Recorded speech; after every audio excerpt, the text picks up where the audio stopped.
National Assembly sound check 1 2 and 2. Sihle.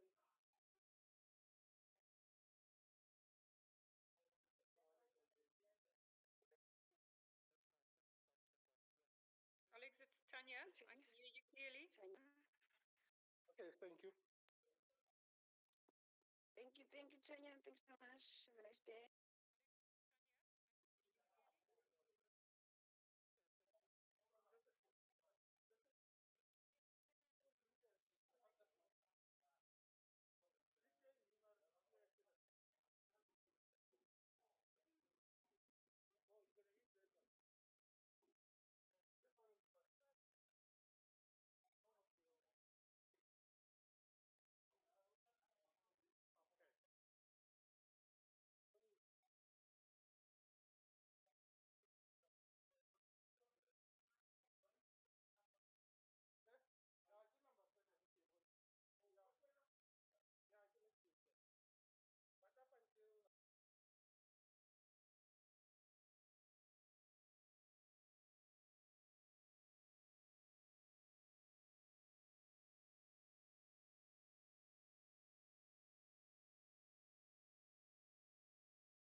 House Chairperson.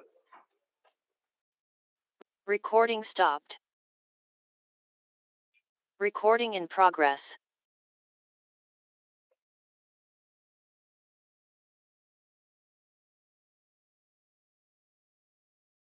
There will now be an opportunity for silent prayer or meditation.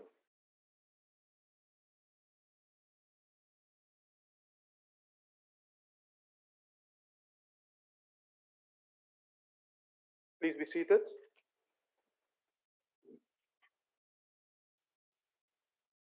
Honourable members, in the interest of safety for all present in the chamber, please keep your mask on. Sit in your designated area and restrict the movements as far as possible. The Secretary will read the first order of the day. Consideration of report of Portfolio Committee on Justice and Correctional Services on Criminal Procedure Amendment Bill. I now recognize the Honourable Chief Whip of the Majority Party. Thank you very much, House Chair, and good morning to all honourable members.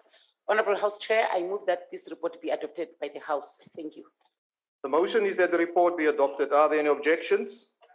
No objections. Agreed to. The Secretary will read the second order. Second reading, Criminal Procedure Amendment Bill. I now recognize the Honourable Magwanishe, who will introduce a report from the virtual platform. The Honourable Magwanishe. Thank you very much, Chairperson and honourable members. A report of the Portfolio Committee on Justice and Correctional Services on the Criminal Procedure Amendment Bill, dated 7 September 2021. The Portfolio Committee of Justice and Correctional Services, having considered the Criminal Procedure Amendment Bill, reports the bill with amendments. In the case of Centre for Child Law and others versus Media 24 Limited and others, the Constitutional Court declared Section 154, subsection 3 of the Criminal Procedure Act of 1977 inconsistent with the Constitution to the extent that it does not protect the identity of children in criminal proceedings. Also, the section does not protect children once they reach the age of 18 years. The Constitutional Court gave Parliament 24 months to enact remedial legislation. That is before the 4th of December 2021. The Criminal Procedure Amendment Bill, which was referred to the committee on the 26th of May 2021, proposes to remedy Section 154, subsection 3 of the Act by prohibiting the publication of any information that reveals the identity of a child accused or a witness or a victim unless a court authorizes the publication. Providing ongoing protection to child accused, witnesses and victims once they reach 18 years unless the court authorizes otherwise. The committee received submissions from Centre for Child Law proposing certain refinements which the committee agreed with. We therefore ask this House to approve the report. Thank you very much, Chair. House Chair. Thank you, Honourable Magwanishe. I will now recognize political parties wishing to make a declaration, the opportunity to do so. The Democratic Alliance. Thank you, House Chairperson. The Democratic Alliance supports this bill. Appreciation and gratitude, House Chair, must firstly be expressed for the work of the Centre of Child Law, which assisted Zephanie Nurse during a very difficult time in her life in order to confirm and clarify not only her rights, but the rights all child victims of crimes should enjoy against being identified during criminal proceedings. The case also enabled our courts, of course, to help develop our law, and as far as the issue of ongoing protection once the victim and even witnesses attain adulthood. The Constitutional Court, in dealing with the matter, wrestled with the need to carefully balance various constitutional rights and interests. On the one hand, the best interests of children and their rights to dignity, equality, and privacy, and on the other hand, the right to freedom of expression and the principle of open justice. The resultant court order, House Chair, found that this Section 1543 of the Criminal Procedure Act was unconstitutional and as far as it did not protect children who are victims of crime from being publicly identified and recognized the need for this protection to extend into adulthood in the case of some victims. The bill before us today is the result of the court order which directed Parliament to amend this section. A further word in conclusion, House Chair, of appreciation to the Centre of Child Law, who assisted the committee during the public hearings to close off a possible weakness in the bill by advocating for the inclusion in the bill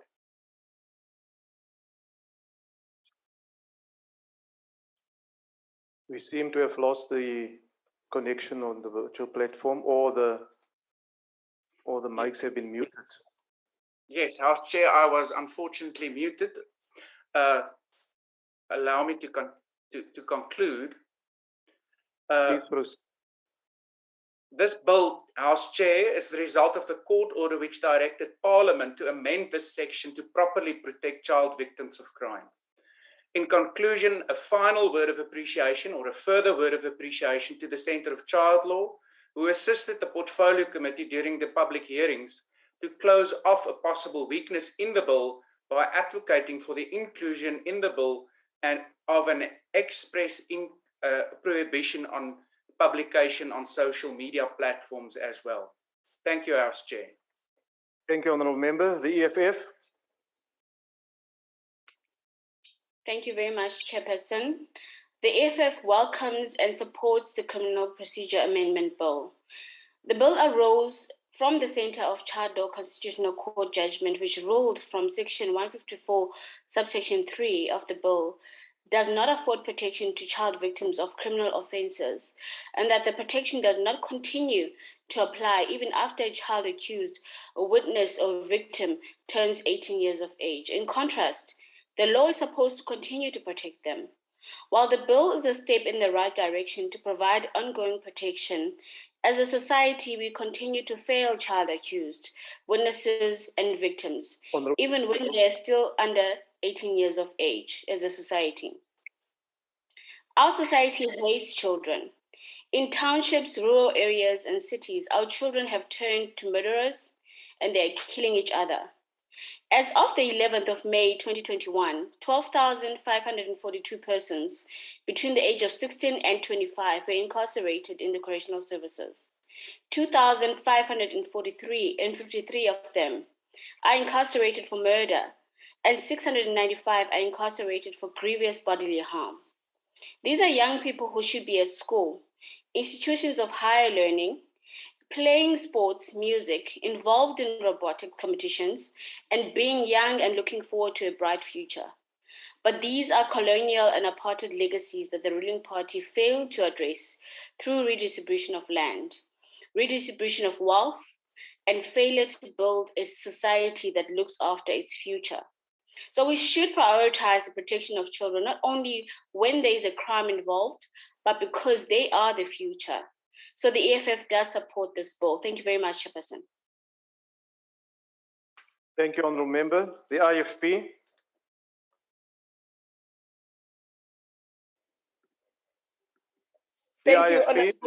Thank you, Honourable House Chair. The Criminal Procedure Amendment Bill aims to ensure ongoing protection for child criminal victims of crime. The bill importantly gives effect to the Constitutional Court's order in the matter of the Centre of Child Law and others versus Media 24 Limited and others that declared Section 154 Roman figure 3 of the Criminal Procedure Act constitutionally invalid. Section 154 Roman figure 3 of the Criminal Procedure Act failed to extend protection of children beyond their reaching the age of 18 years. As was confirmed by the Constitutional Court, the failure to ensure ongoing protection is contrary to the best interest of the child and would rule the purpose of the initial protection afforded. The Constitutional Court order directed Parliament to rectify this situation within 24 months of the judgment, and the Centre for Child Law has provided very helpful guidance on the proposed amendment. The IFP wishes to extend its gratitude to this organization for its inputs. The Center for Child Law in specific proposed further clarification for the prohibition and publication should also extend to social media and electronic platforms, and that a child accused, a witness, or a victim may publish their own identity. The IFP believes this bill is critical to ensure the dignity and privacy of children beyond the age of 18, and in therefore ensuring there is no secondary harm in identification. I thank you, Chair. Thank you, Honourable Member. The FF Plus. Thank you, House Chair. The Freedom Front Plus will highlight the principle that a presiding judge or judicial officer at such proceedings may authorize the publications of such information relating to the proceedings as he or she may deem fit, if the publication thereof would be in his opinion be just, equitable, and in the interest of any particular person. The Freedom Front Plus will therefore support the bill. Thank you, House Chair. Thank you, Honourable Member. The ACDP. Thank you, House Chair. House Chair, the ACDP supports this bill, and as previous speakers indicated, it is a result of the Child Law Centre versus the Media 24, where the Constitutional Court gave a determination about Section 154 and found it to be constitutionally invalid. And in so doing, it struck, in our view, the correct balance between the interests of the child privacy and dignity versus the interests of open justice. And indeed, the intention is, with this bill, to properly protect child victims of crime even beyond the age of 18 years. So we join the other speakers in commending the Centre of Child Law in taking this matter to court to provide the necessary legal certainty and protection for children. And we also, lastly, would also like to mention and the fact that this decision and this bill has now been passed way before the Constitutional Court deadline in December. And in that regard, we wish to commend the Justice Department, the Minister, as well as the Portfolio Committee of Justice and Correctional Services for speedily finalizing this bill way before the Constitutional Court deadline. This given the fact that in many circumstances we've had to, as Parliament, ask for an extension of these deadlines. But in this case, we have managed to meet that deadline. So the ACDP will support this bill. I thank you, House Chair. Thank you. The UDM. House Chair, thank you very much. The UDM welcomes and supports the bill. It is important that steps such as these ones are undertaken in order to ensure ongoing protection of children who are victims of crime. But more importantly, in order to ensure that children who are victims of crime do not suffer from secondary victimization, it was important that the defect in Section 154 of the Criminal Procedure Amendment Bill, was addressed in order to deal with the defects, because failure to protect children up until they are beyond the age of 18 means that you subject them to all manner of secondary victimization. Iphinde lento ihambisane ngakasana nokuqiniseka ukuthi sakha uMzantsi Afrika onesiseko esingabantwana abaza bazinkokheli zankomso. Sifuna ukuqiniseka ukuthi imo yabo yangaphakathi emotions inozinzo futhi bakhuselekile kuMzantsi Afrika. Kunengxaki futhi yokwazi ukuthi ufumanise ukuthi amajelo osasazo awabakhuseli abantu ngokwaneleyo, ngakumbi xa bethe badlula elinqanaba lixeliweyo ngoku. Kufuneka ke sithathe amanqanaba uqiniseka abantwana bayakhuseleka ukuze abantu bethu bangavictimizeki nangakumbi. Siyabulela. Thank you, Honourable Member. The ATM. Good. NFP. The AIC. COPE. PAC. Al-Jama. The ANC. Thank you, Chairperson. It is Thomas Sankara who said, I open the quote, the revolution and women's liberation go together.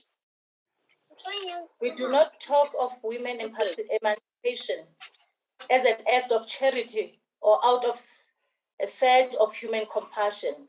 It is a basic necessity for the revolution to triumph. Women hold up the other half of the sky. I close the quote.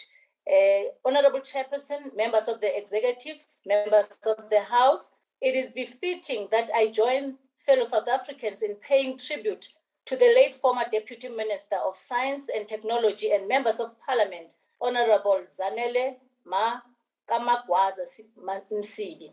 The late Deputy Minister was a trailblazer. When the role of women in the liberation struggle and in politics is often overlooked or even erased, Kamagwaza Msibi was a powerful woman who has left an indelible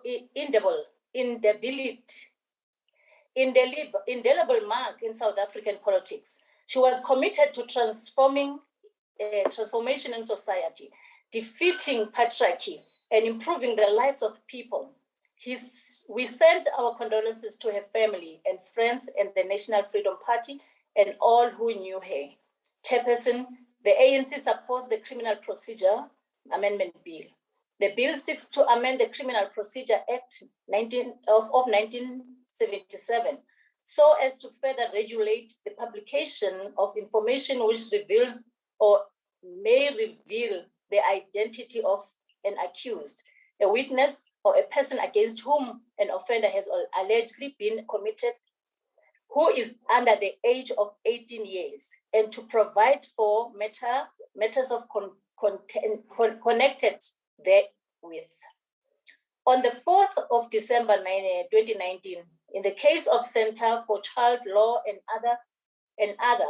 others versus Media 24 Limited and others, the Constitutional Court handed down judgment in an application concerning the scope of protection provided by Section 154(3) of the Criminal Procedure Act of 1977 for the anonymity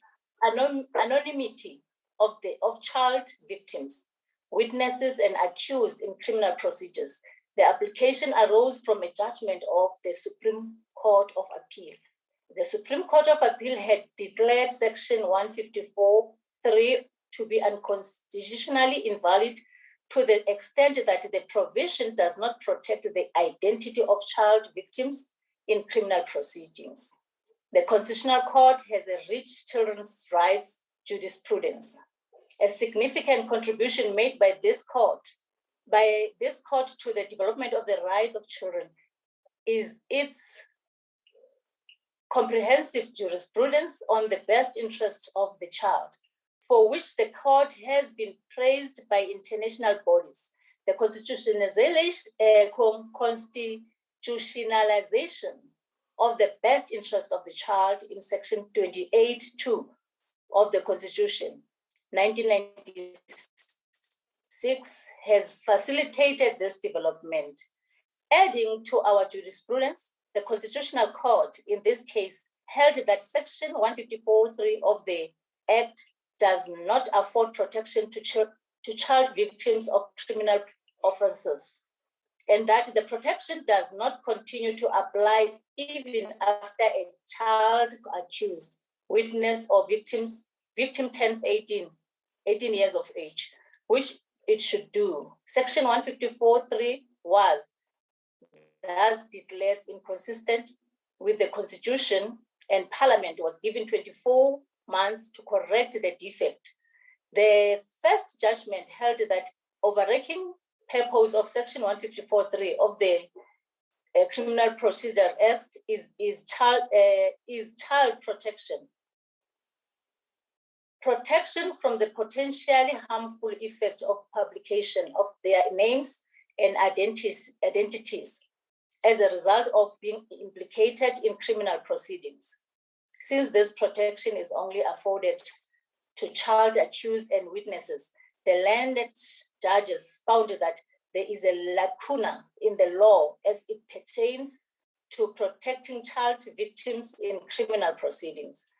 The first judgment held that the exclusion of child victim in Section 154(3) limited the rights to equality, as it constitutes an arbitrary differentiation that does not offer equal protection and benefit of the law. This lacuna also infringes the best interest of the child and their rights to privacy and dignity, which limitations were neither reasonable or justifiable.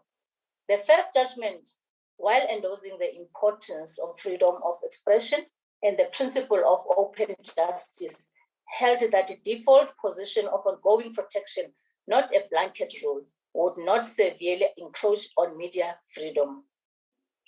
Chairperson, I close off with words of President Nelson Mandela. Open the code. Our children are our future, and one of the basic responsibilities is to care for them in the best and most compassionate manner possible. I close the code. The ANC supports the bill. I thank you, Chair. Thank you, Honourable Member. I just want to check on the PAC. The Honourable Nyonso was on the platform for a while if he wants to make a declaration. The PAC? There's no response, we'll proceed. Are there any objections to the bill being read a second time? Are there any objections to the bill being read a second time? No objections agreed to. The Secretary will read the bill a second time.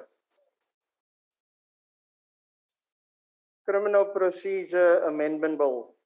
The bill will be sent to the National Council of Provinces for concurrence. The Secretary will read the third and fourth orders together. Consideration of Criminal Law, Sexual Offences and Related Matters, Amendment Act, Amendment Bill, and of Report of Portfolio Committee on Justice and Correctional Services on amendments proposed by National Council of Provinces. Consideration of Domestic Violence Amendment Bill, and of Report of Portfolio Committee on Justice and Correctional Services on amendments proposed by National Council of Provinces. I now recognize the Honourable Chairperson of the Committee, the Honourable Magwanishe. He will introduce the report.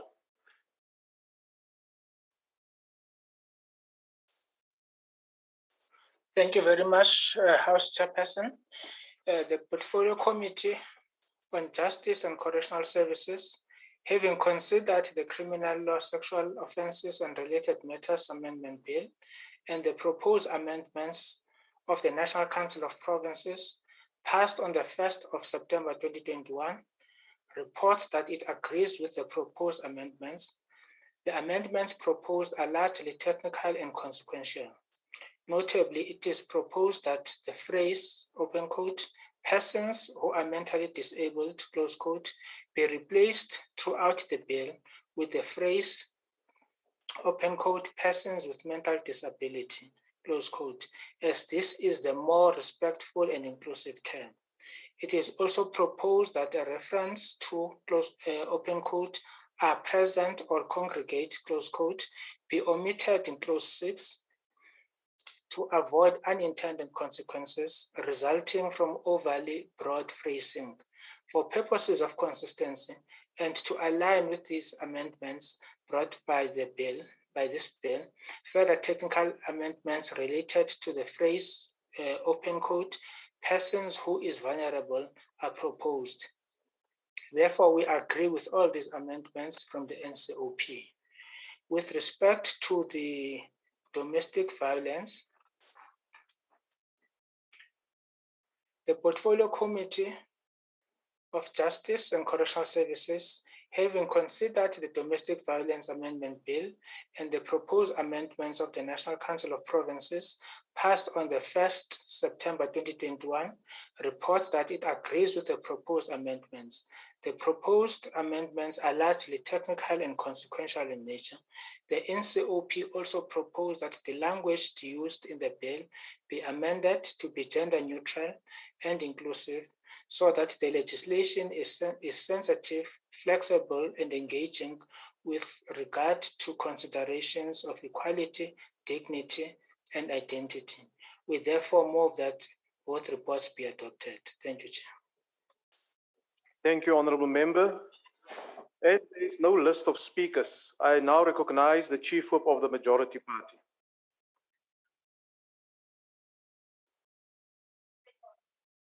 Thank you very much, House Chair. House Chair, I move that this House adopts the report. Thank you very much. Thank you, Honourable Chief Whip. I will now recognize political parties wishing to make a declaration. The Democratic Alliance. Thank you, House Chair.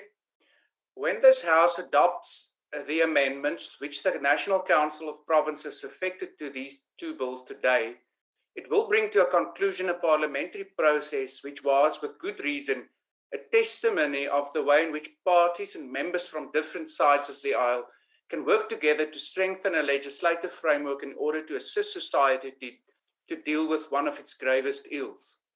Our Chair, enough has been written and said about the cancerous effect which sexual violence, gender-based violence, and domestic violence have on victims and our national psyche and well-being. Therefore, it's good that this Parliament acted in a responsive way and worked in unison towards improving the legislation that assists law enforcement, social services, and other stakeholders in the justice system to help victims more effectively. But this is, of course, the theory. These bills, once assented to by the President, hopefully in the very near future, will still need regulations in order to be implemented, and we will have to carefully watch over that process. In addition, much, very much, will depend on how capable, committed, and enabled those role players will be, who will be the ones who must assist victims of crime in line with these bills.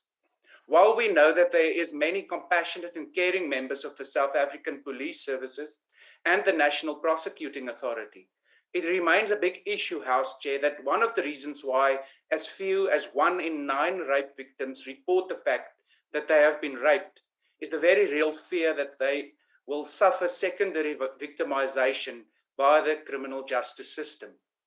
Who can blame rape victims if they have little or no faith in the system because they read in the newspapers about the backlogs with DNA testing running into hundreds of thousands, and the fact that many samples become difficult and even impossible to test due to aging?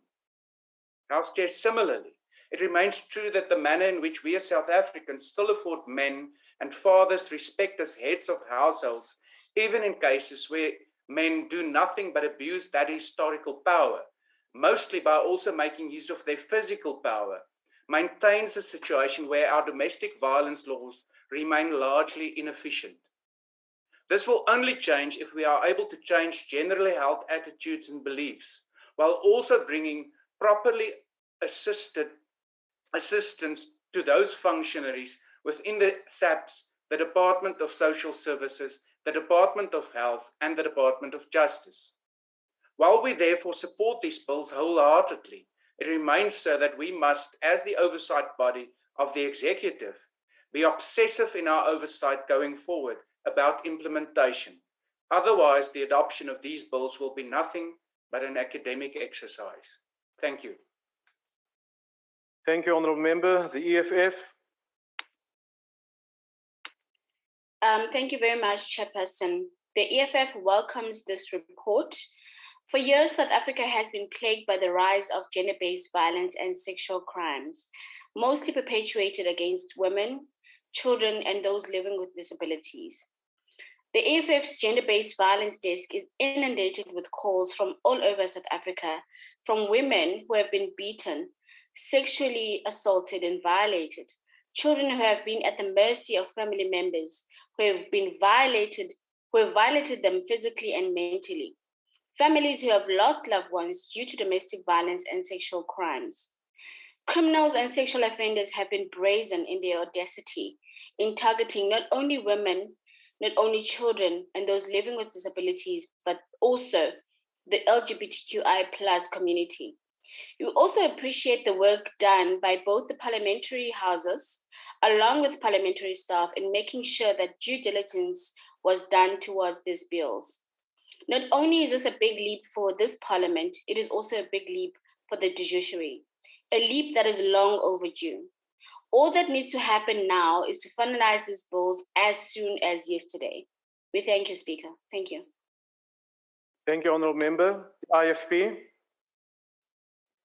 Thank you, Honourable House Chair. The IFP welcomes the concerted effort to ensure that all critical areas are covered when it comes to the legislation governing sexual offences and related matters.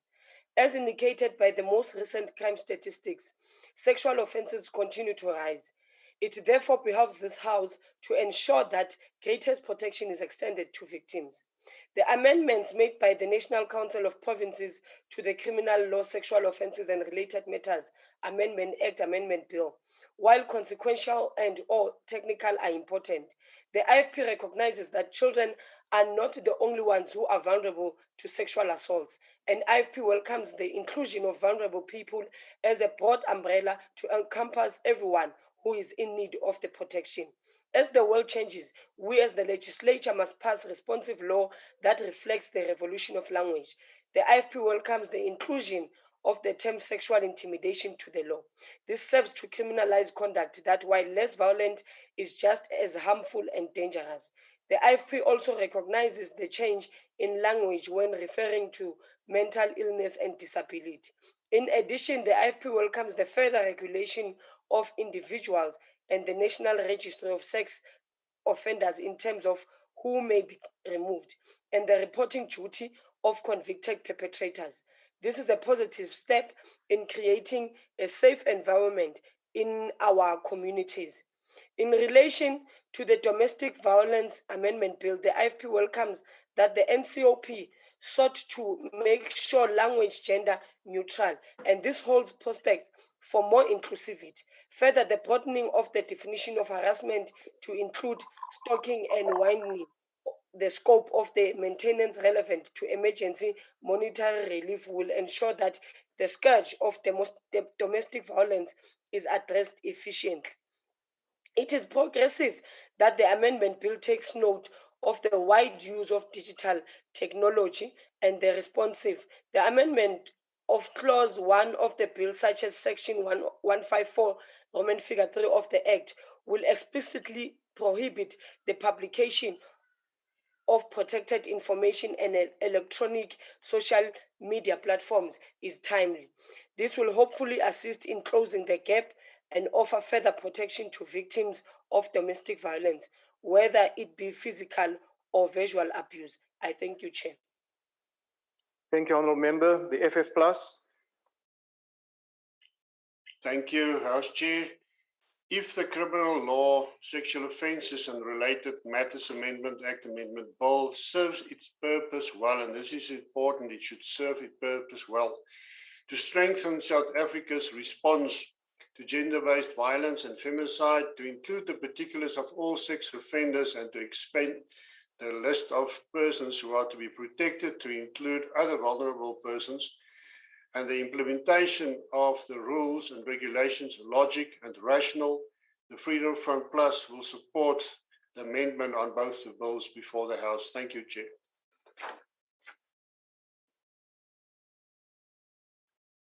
The ACDP. Thank you, House Chair.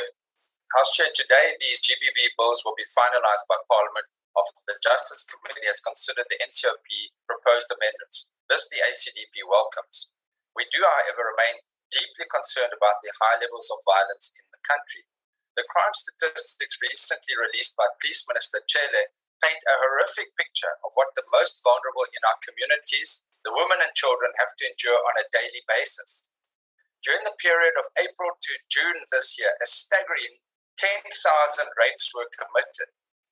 That is in only 3 months. This is indeed horrific, and the figure is probably far higher, as many cases of sexual violence are not reported to the police for fear of retribution and secondary victimization. It is the primary role of government to protect its citizens, and it is very clear that government is dismally failing in this regard. And it is not good enough just to blame this increase on the lockdown provisions. It is also very clear, however, that everyone in society must play a role in fighting the scourge of crime and violence. The ACDP believes that churches, other faith-based organizations, civil society and communities can and should play a far greater role. Many community members are aware what is going on behind the neighbors' closed doors, but don't want to become involved. That is just not good enough. There's a war against our children and our women, and it will take a massive combined effort of communities working with law enforcement agencies to win this war. Accountability is a very large motivator in the original changes to the Domestic Violence Act, which is why the original amendment bill proposes that if you suspect or know that a child, an older person, or a person with disability is the victim of domestic violence, you should, we believe, is the correct way to follow. Chairperson, while most of the amendments proposed by the NCP are technical of nature, the ACDP raised our concerns about amendments to use gender-neutral language in the Domestic Violence Amendment Bill. Whilst we fully appreciate that the LGBT plus community are also a very vulnerable group, we believe these amendments proposed by the NCP may lead to legal uncertainty, which may in effect hinder the fight against gender-based violence as opposed to helping it. We are, however, thankful that the Department of Justice will be looking into this issue at our request. In conclusion, the ACDP will support these bills. I thank you, House Chair. Thank you. The UDM. Thank you very much, Chairperson. The United Democratic Movement adopts the report and supports the amendment to the Criminal Law, Sexual Offences and Related Matters Amendment Bill. We welcome any initiative to ensure that there is a comprehensive approach to dealing with gender-based violence and femicide in South Africa. Gender-based violence and femicide remains one of the most serious and difficult challenges facing our country since the advent of democracy in 1994. Even though there had been drastic systemic changes and transformation that took place to some extent in 1994, trying to deal with these issues, gender-based violence and femicide remains a single and one of the biggest problems. In fact, we prefer to call it a pandemic. As a result, the criminal law system has a prominent role to play in ensuring that we combat this nightmare in our society. Not only should the criminal law play its role, but citizens as a whole, there must be an approach by all South Africans, by various stakeholders in trying to address this issue, so that on a continuous basis, the criminal justice system is appraised, evaluated on a daily basis to see how a comprehensive response to some of the weaknesses and challenges that exist, but also the societal changes and attitudinal changes that are required are a matter that needs society to step up and play its role. The UDM would like to support. We support the report and the amendments. Thank you. Thank you. ATM. Good. NFP. AIC. COPE. PAC. Al-Jama. The ANC.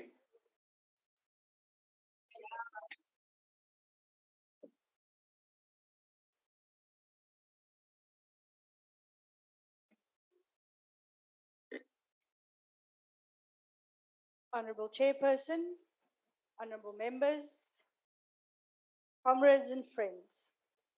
The ANC rises in support of the Criminal Law, Sexual Offences and Related Matters Amendment Bill, as well as the Domestic Violence Amendment Bill. In 2019's election manifesto, the ANC made a commitment to South Africa to eradicate gender-based violence. Subject to the 53rd and 54th National Conference resolutions, we needed to speedily fight the eradication of abuse against women and society. Government adopted the National Strategic Plan on Gender-Based Violence, which represents a clear national response to the call by activists for government of South Africa and all living in South Africa to make our country safe and peaceful for women, children, and gender non-conforming individuals, which lives and well-beings are celebrated and valued, and which gender-based violence and femicide does not grant. Given permission, or given the outcome 3 of the strategy, the goal is that all people in South Africa are and feel safe. Outcome 4 of the National Strategic Plan is to have a victim-centered, survivor-focused, accessible, equitable, and quality services which is made available across the criminal justice system, health system, education system, and social support system on various levels. In his Women's Day speech this year, the President outlined the work that has been done and currently being done with regards to the implementation of the plan.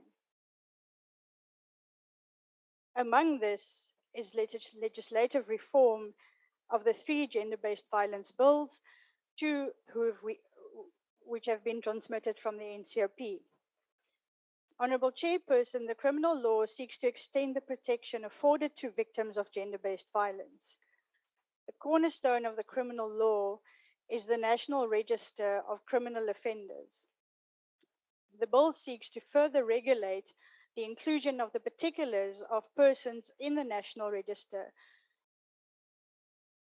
to expand on the register's scope of sexual offenders, not only including the particulars of the person who committed the offences against children, persons with mental disabilities, but include other vulnerable persons like women, younger women, persons with physical, mental, and intellectual disabilities, persons over the age of 60 who receive home-based care and support, or community-based care and support. It seeks to further regulate the reporting of those who are aware of any crimes committed against people, sexual crimes committed against people. The amendments from the NCOP is, number 1, the replacement of the phrase people with disability, mental disability to people with mental disabilities, and then technical amendments and the renumbering of clauses. The concepts of the domestic violence has been vastly refined by the bill. The bill broadens categories of domestic violence, which includes the abuse of an elder, exposure of children to a violent domestic environment, and in any of the numbered categories. Sexual harassment is now regarded as a separate listed category containing the subcategories.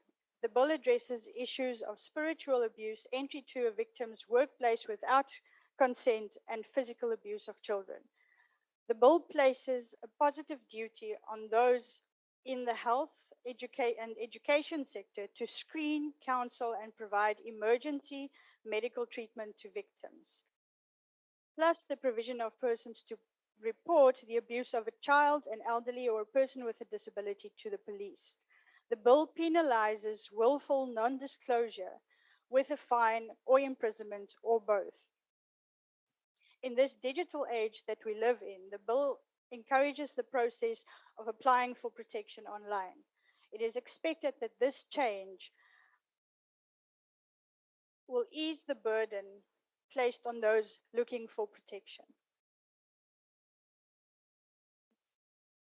The NCOP sought to make the language of the Principal Act gender neutral and non-binary, therefore more inclusive. It has also broadened the definition of harassment to include stalking and broadened the scope of the maintenance relevant to emergency monetary relief. The bill is important as it will provide greater protection to children, women, the elderly, and persons with disabilities. While legislation is not the panacea to the challenges we face in society, much more is needed. Collaboration between different role players in society is needed, and we do, however, believe that these bills will go further in the protection of the most vulnerable in society and promoting and contributing to a safer society. The ANC supports these 2 bills. I thank you, Chair.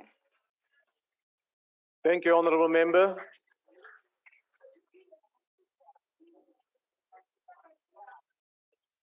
Order. Are there any objections to the motion as moved by the Chief Whip of the Majority Party that the Criminal Law, Sexual Offences and Related Matters Amendment Act Amendment Bill as amended be passed? Are there any objections? No objections agreed to. The bill will be sent to the President for assent. Are there any objections to the motion as moved by the Chief Whip of the Majority Party that the Domestic Violence Amendment Bill as amended be passed? Are there any objections? No objections agreed to. The bill will be sent to the President for assent. The Secretary will read the fifth order.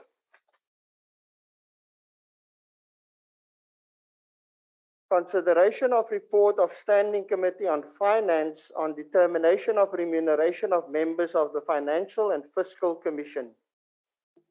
I will now call upon the Honourable Abram to introduce the report on the virtual platform. The Honourable Abram. Thank you very much, House Chair. This is a report of the Standing Committee on Finance on the determination of remuneration of members of the Fiscal Financial Commission dated 8th September 2021. A letter dated 13th April 2021 was received from the President of the Republic, requesting the National Assembly to consider the draft notice of his determination of the salary allowances of members of FFC, amongst others. The draft determination is made in terms of Section 9(1) of the Financial and Fiscal Commission Act of 1999, the FFC Act, as amended by the Financial and Fiscal Commission Amendment Act of 2015, Act number 4 of 2015, in terms of the Independence Commission for the Remuneration of Public Office Bearers Act 1997, as amended by the Determination of Remuneration of Office Bearers Independent Constitutional Institutions Law Amendments Act of 2014, Act number 22 of 2014. On April 22nd, the part of the draft notice from the President on the determination of the salaries and allowances of members of the FFC was referred to the Standing Committee on Finance for consideration and report. Section 9(1) of the FFC Act provides that members of the FFC are entitled to such remuneration, allowances and other benefits as determined by the President, taking into consideration the recommendations of the Independent Commission for the Remuneration of Public Office Bearers, the Commission. The determination by the President must be approved by the National Assembly. Furthermore, the Commission must consult with the Minister of Finance when investigating or considering the remuneration, allowances, and other benefits of members of the FFC. Section 6B of Section 8 of the Independent Commission for the Remuneration of Public Office Bearers Act requires that the Commission take the following factors into account when making recommendations, as it did in the report. 1, that the salary, allowances, benefits of members of other constitutional institutions. 2, the affordability in relation to the responsibilities of the constitutional institution concerned. 3, the level of expertise and experience required of a member of the constitutional institution concerned. Honorable House Chair, on the 24th of December 2020, the report of the Commission was published in the Government Gazette, number 44039. As indicated in the draft notice, the Commission recommended, after considering the relevant legislation and factors that must be taken into account, the following: 0% adjustment to the remuneration of all categories of public office bearers, that is, the POBs. The schedule to the notice indicates that in FFC, the chairperson will get 0%, part-time commissioners 0%, as well as part-time ordinary members 0%. The determination applies retrospectively from 1st April 2021.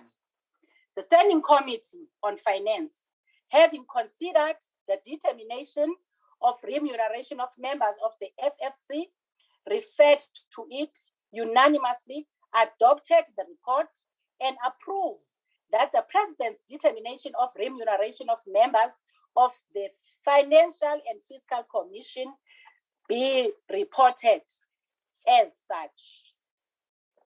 House Chair, the committee wishes that this report be considered. I thank you. Thank you. I will now recognize political parties the opportunity to make declarations. The DA. House Chairperson, I'm happy to say that there's absolutely no need for the DA to make a declaration because we are in full agreement. Thank you. Thank you. The EFF. Yes, thank you very much, Chairperson. The EFF supports the Standing Committee on Finance report on the remuneration of members of the Financial and Fiscal Commission. The committee approved the presidential determination on remuneration of the Financial and the Fiscal Commission members not to increase the remunerations. Accordingly, the remunerations of the chairperson, part-time members of the Commission remain unchanged from the previous financial year. While the report before the National Assembly is about the remuneration of the members of the Commission, we want to call on all the commissioners of the FFC to seriously consider their constitutional mandate in the light of the impact of misguided austerities pursued by Treasury.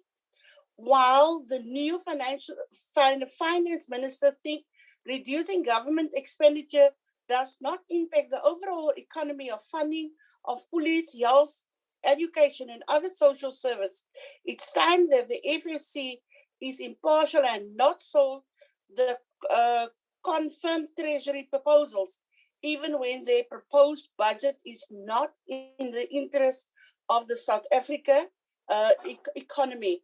It is time that all of us reject the Treasury's obsession with austerity, and it must start with the Financial and Fiscal Commission.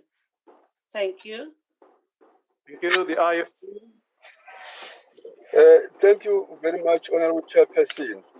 The consideration we are taking into account today comes at a time when our labor market and our economy is facing some unprecedented challenges. But, Honorable Chair, our challenges are certainly not unprecedented in terms of the poor economic growth of our country, which we have become accustomed to under the ruling party. But what is unprecedented is the fact that stealing, looting, and deeply entrenched corruption have continued long before the global pandemic ever reached our shores. We still have no one behind bars for corruption. Some are even overseas not to be found, and others enjoy the justice system and the privileges of endless appeals that buy them out with time. Indeed, Honorable Chair, it is unfortunate that the economic reality and the lack of consequence for those who steal from the state to the tune of billions and never get prosecuted affects the lives and livelihood of those who draw salaries from the state. It is also unfortunate that we cannot promote, increase, nor offer better incentives to honest, talented, and skilled workers who serve the public diligently. On the other hand, we want to promote excellence within the public service and offer an increase which will boost morale, motivate, and inspire those who serve the public office to do so to the best of their abilities.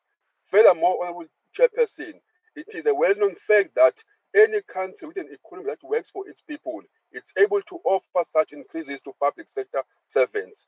Ideally, this is what we'll offer our public servants when everything increases. How can we accept a stagnating salary? Honorable Chair, when many of our talented and skilled technocrats leave the public service for more lucrative and financially sustainable posts within the private sector, the state suffers the blow. Yes, the reality is what it is at the current dispensation. And yes, at this stage, we must agree with the report to keep the wage increment to 0%.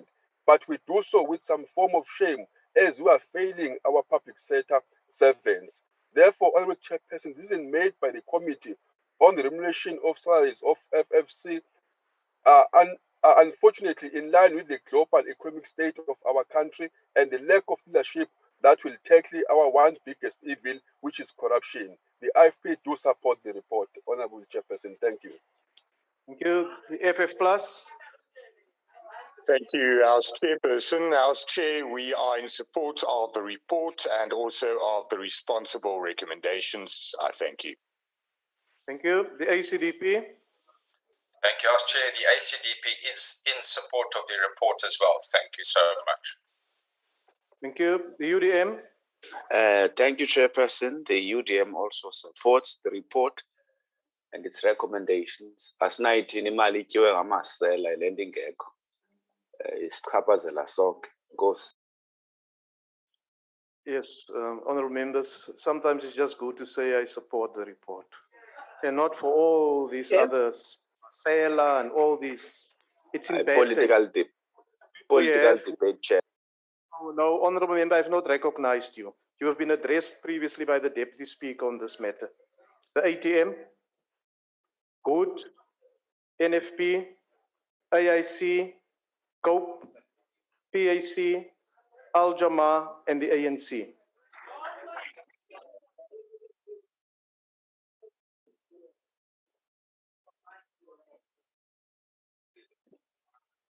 Honorable Chairperson, honorable members, le badudi ka mokao kwa gae, ke a le dumedisha. The African National Congress would wish on this occasion to express its sincere thanks and appreciation to the Financial and Fiscal Commission for the outstanding work that it renders to the Finance and Appropriation Committees in Parliament. The FFC research, analysis, critique, and synthesis clearly reflects an organization committed to the use of evidence-based research in its approach to dealing with the complexities of the FFC's mandate. The FFC has contributed immensely to the development and evolution of the intergovernmental fiscal relations system in South Africa. Its influence has stretched way beyond the borders of the Republic, and other research institutions globally have engaged the Commission on its methodology of work and findings. The FFC tabled its first submission on the system of intergovernmental fiscal relations in 1995 and its first submission on the division of revenue in 1937. The Commission is independent and subject only to the Constitution and the relevant legislative prescripts. We recall that the start of the sixth Parliament, it was the Commission who raised strategic questions for the Finance and Appropriations Commissions to consider. It was they who introduced the relationship between the country's outcomes, a long-term matter, and the type of inputs Parliament needed to look at when measuring outcomes. That Parliament should be concerned with how to shape the outcome through the character and content of inputs. What they warned in Parliament about was that oversight can easily be caught up looking at the issues of inputs, since this is what the departments and entities talk about in parliamentary meetings. The key question, however, they said, was whether those inputs had been delivered correctly and fairly, and whether one could see the impact of those inputs and was it measurable. They raised concern at the lack of measuring by departments or throughputs, that throughputs need to be delivered.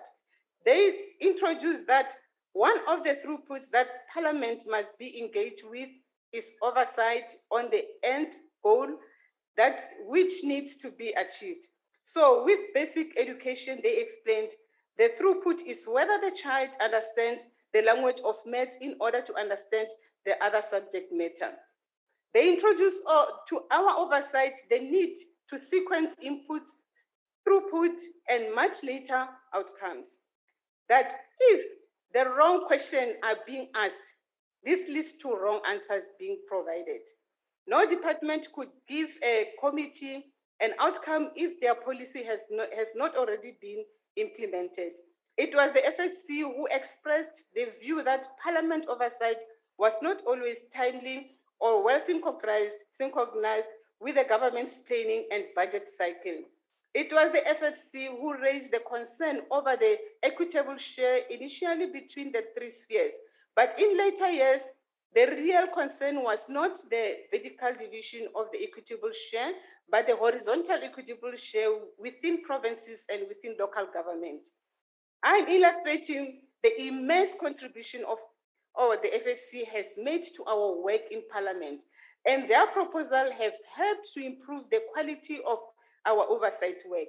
I do this because we want to express, as the ANC, our gratitude to the contribution of their work in our work. On the matter of the recommendations of the Independent Commission and the subsequent endorsement of such recommendations by the President, such recommendations are based on a principle of solidarity during challenging economic times. The FFC is being treated equally with the remuneration proposal for other public office bearers. We believe that the FFC understands this principle. It is this principle that informs the ANC support for the recommendations of a 0% increase in salary increment, informed by an environmental scan of our economic conditions. I thank you. Honourable members, I now put the question. Are there any objections to order? Order. Are there any objections to the adoption of the report of the Standing Committee on Finance, which recommends, amongst other things, the approval of the determination of remuneration of members of the Financial and Fiscal Commission? Are there any objections? No objections. Agreed to. The Secretary will read the sixth order. Consideration of report of Portfolio Committee on Transport on 2020-21 second and third quarter expenditure of Department of Transport. I now call upon the chairperson of the committee, the Honourable Zwane, to introduce the report. Thank you, Chair, for allowing me to introduce a report of the Portfolio Committee on Transport on the 2020-2021 second and third quarter expenditures of the Department of Transport, dated the 12th of May 2021, which is presented today, Friday the 10th of September 2021. The Portfolio Committee on Transport is presenting before the National Assembly the report of the Portfolio Committee on Transport on the 2020-2021 second and third quarter expenditures of the Department of Transport of the 12th of May 2021. The department has a critical role to play in ensuring the efficient functioning of all modes of transport in the country. However, the transport sector has been negatively impacted upon through the COVID-19 pandemic and the global lockdown. Entities under the department who have always performed financially felt the effects of the pandemic. The recovery of the transport sector has been slow, with the initial recovery of shipping, road, rail, and lastly air. The department functioned under very adverse conditions and the oversight of the committee and that of Parliament. While the current conditions were adverse for the transport sector, it is important that certain areas which the report highlights require attention. A case in point is the underspending by the department on salaries of some 69.7 million due to the fact that the department has a vacancy rate of 18.9%, which translates to 160 vacancies. These vacancies weaken the department's ability to efficiently function in the regulation and development of the transport sector, and therefore impacts negatively on the program of the department. This in turn negatively impacts on social delivery. The variance between actual and projected expenditure against the budget is a reflection that programs will need to be enhanced to ensure implementation. This is especially true in terms of the programs on rail, integrated transport, and civil aviation.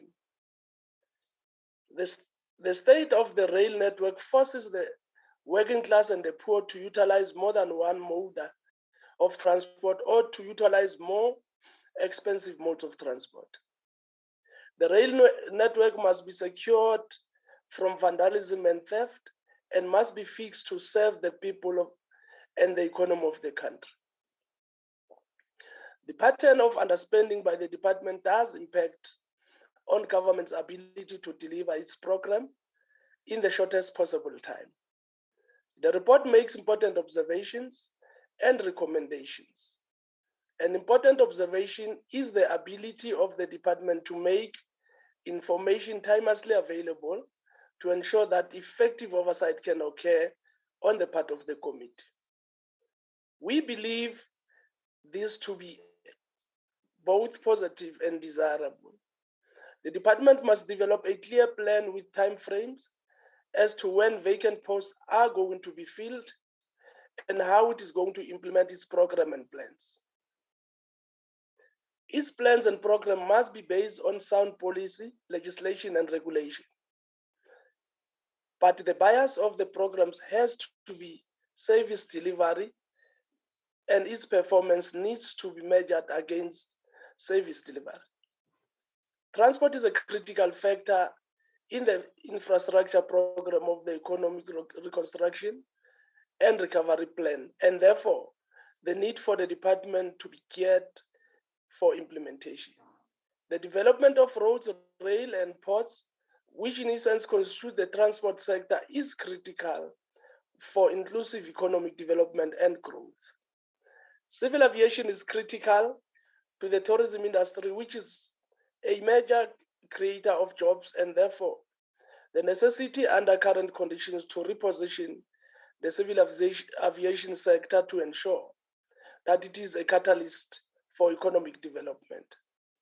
While there has been much progress, this report is now expired. Thank you. Thank you. Thank you. I will now recognize political parties wishing to make a declaration, the opportunity to do so. The DA.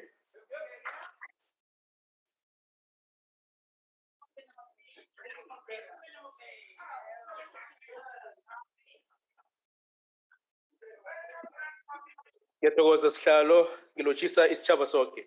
House Chairperson, the Department of Transport continues to be a disappointment in the quest to transforming the material conditions of the poor for the better.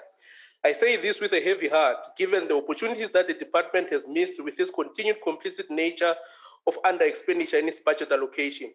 This can at best be characterized as gross negligence and serious incompetence that would necessitate has to roll in the department. But yeah, we are at the mercy of the so-called failed new dawn, and we know nothing will be done.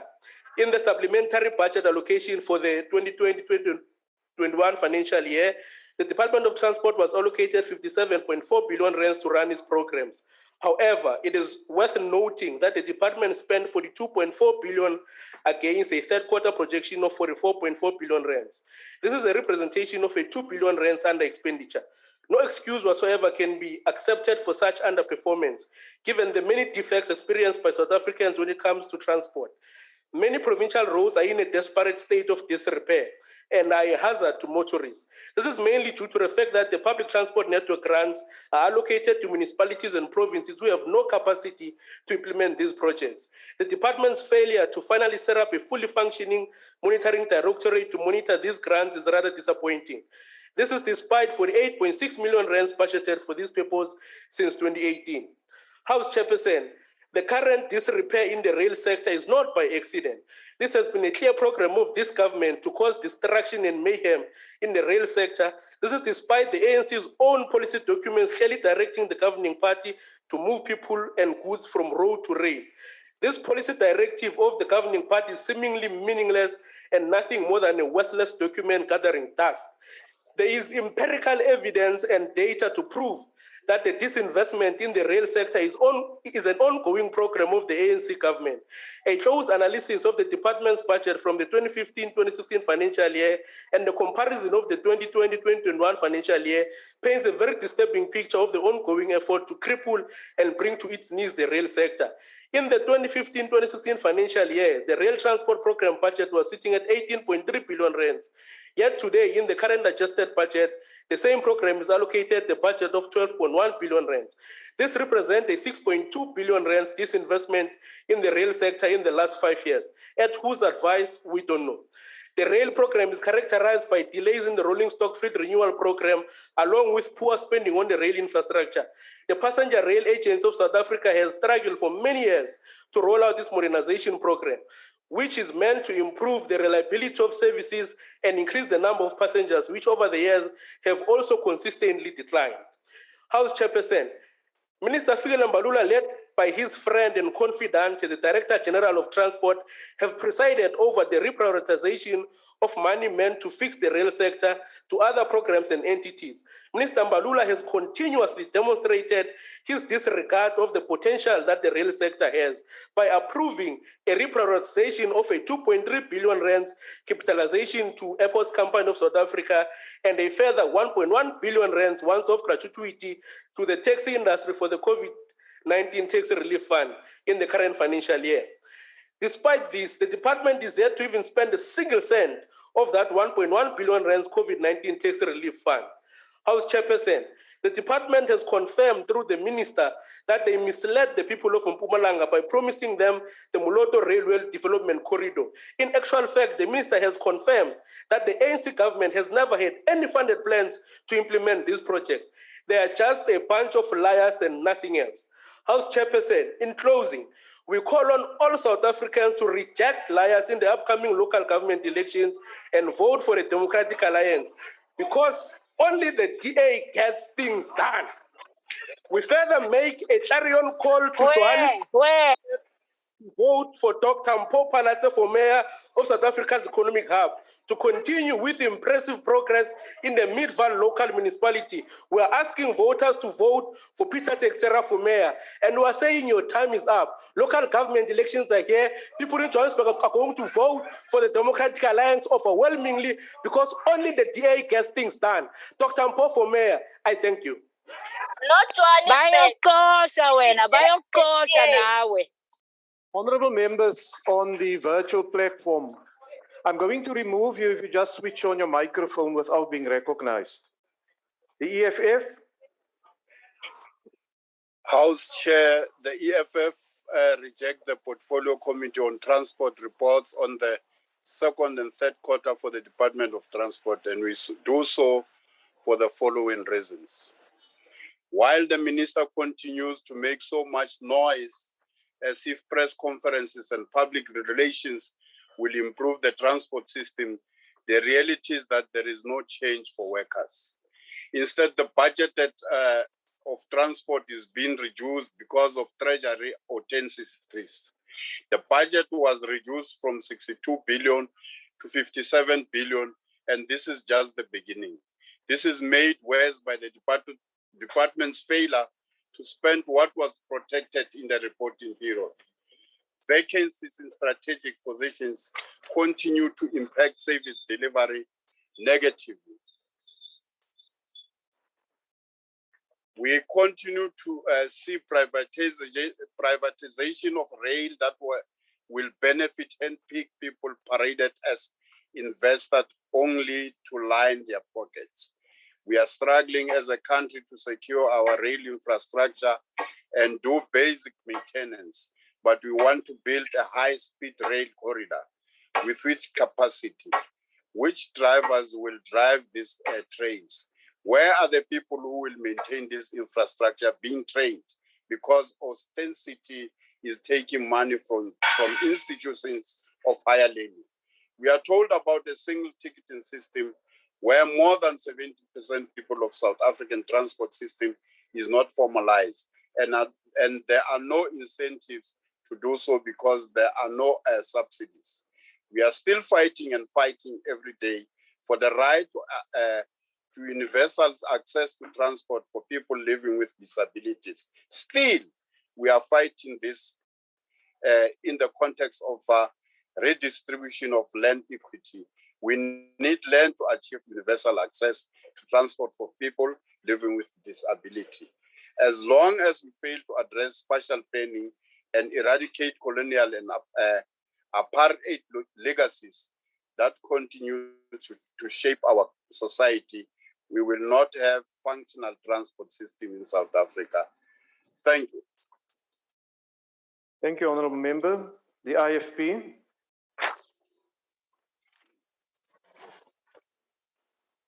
Honorable House Chairperson, adequate infrastructure, including reliable transport networks, are crucial for economic growth, societal progress, and competitiveness in the political arena.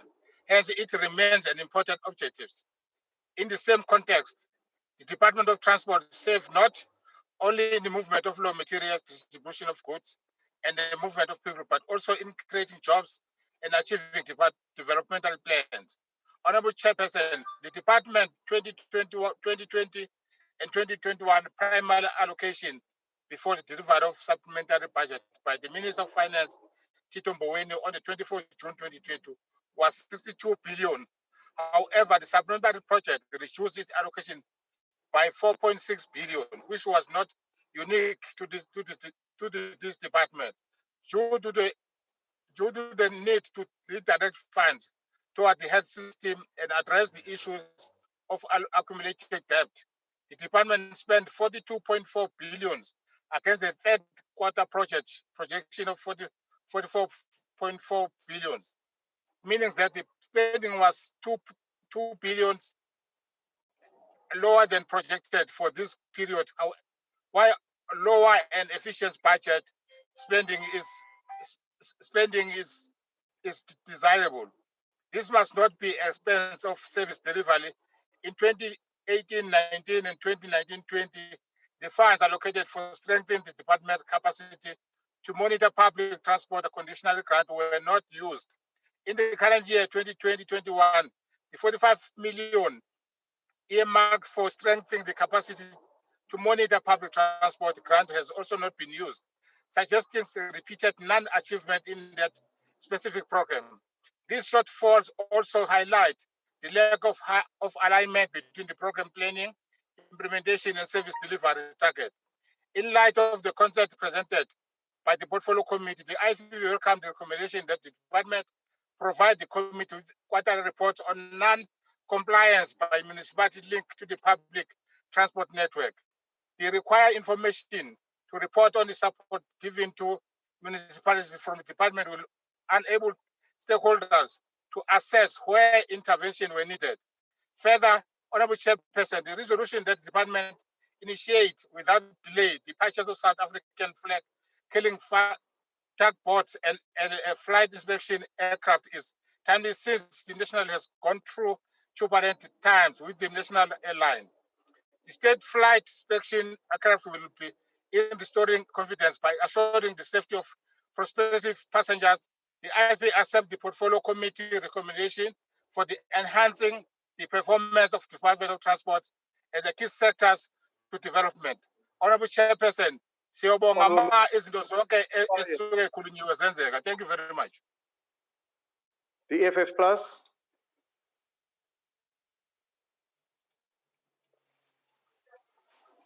The ACDP.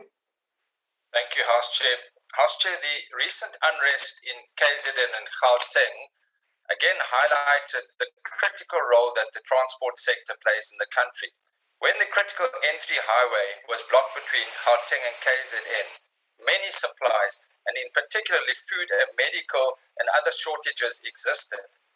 Thankfully, the private sector and working with law enforcement agencies were able to speedily replenish the looted and destroyed large supermarkets and avoided a humanitarian crisis.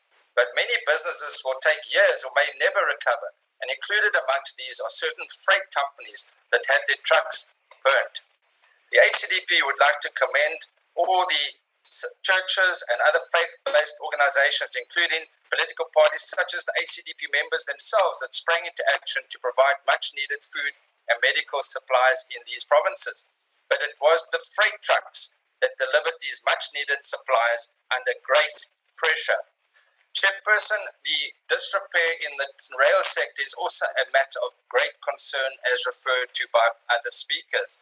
The disinvestment in this sector has resulted in more and more logistics being transported by road as opposed to rail, which has caused severe wear and tear on the roads. And of course, the challenge faced by rail commuters on a daily basis cannot and should not be allowed to contribute. Also, job creation, where many people lose jobs as a result of arriving late at work. Chairperson, the ACDP will, notwithstanding these challenges that we have raised about the transport sector, support this report. I thank you. Thank you, Honourable Member. UDM. Chairperson, United Democratic Movement ayixhasi yona le report. Ivele icace gca kwekade emhlophe baleke ehlungwini ukuthi ingxaki apho ikhoyo into yoba apha kukwaxhele yakhe yakabuzwa. Uyambona nje uminister nobedaka sethetha kwi-social networks ethetha kamnandi ukuthi i-department lena mntakaba umcimbi wayo unzima kuba ujonga kwalapha kwi-report ufumanisa ukuthi kwa-department le isubmitha i-information different. The information epresentwayo kwi-committee, those are the observations the committee itself versus the documents as phambi kwabo in the presentation kuba kwi-discrepancies ezininzi. Okwesibini siyayazi into yoba kwi-rail kukho disinvestment that happened over an extended period of time. Sibe siyazi ukuthi le rail sector in particular yeyona ibincedisa abantu abahluphekileyo, abantu abasuka ezilalini abangakwazi ukhwela iplane, abangakwazi ukhwela ibhasi ukuze bakwazi ukuya kwiindawo kwi-economic hubs ze-country, bakwazi ukuya nasezidolophini bofuna izidingo. Isekwele department le ibihleli ibiphokoqa iminwe ingazi noba mayenze ntoni, abantu balapha eMpuma Koloni bebethwa ngoonoteksi during the taxi violence. Bengazi uba makuthini, kunyanzeleke uba kungenelele other stakeholders eziyincluda i-UDM ekutrying ukumediata kule Western Cape. I-department libele kuphoqa iminwe. Okwesithathu nantsi enye ingxaki into yoba abantu bakhile eziporweni ezibheke edolophini eKapa ngoku iinkonzo ii-trainers zikwazi kuvandalizwa ne-equipment zonke zenantsika ze-rail system. Ufumanisa ukuthi ziyanantsika. I-department ifanele lidishe ekukhuseleni noqinisekisa ukuthi ziyakhuseleka i-infrastructure yayo xebe. Qiniseka ukuthi abantu bakuthi banezinye mode of transport ezifana nezo ezi-cheap ezikwazi ukuthi baye kwiindawo zomsebenzi. Akukho sikhokelo apha, kukho nje ukucikoza nokuthetha kaMinister Manengxola. Waqala waqhuba kakuhle ngathi ngowayefika udiniwe ngoku makahambe obone elinye icebo okanye naye uzikhangelela ifama yakhe. Siyabulela. Thank you, Honourable Member. The ATM. Vote. NFP, AIC, COPE, PAC, Al-Jamaa, the ANC.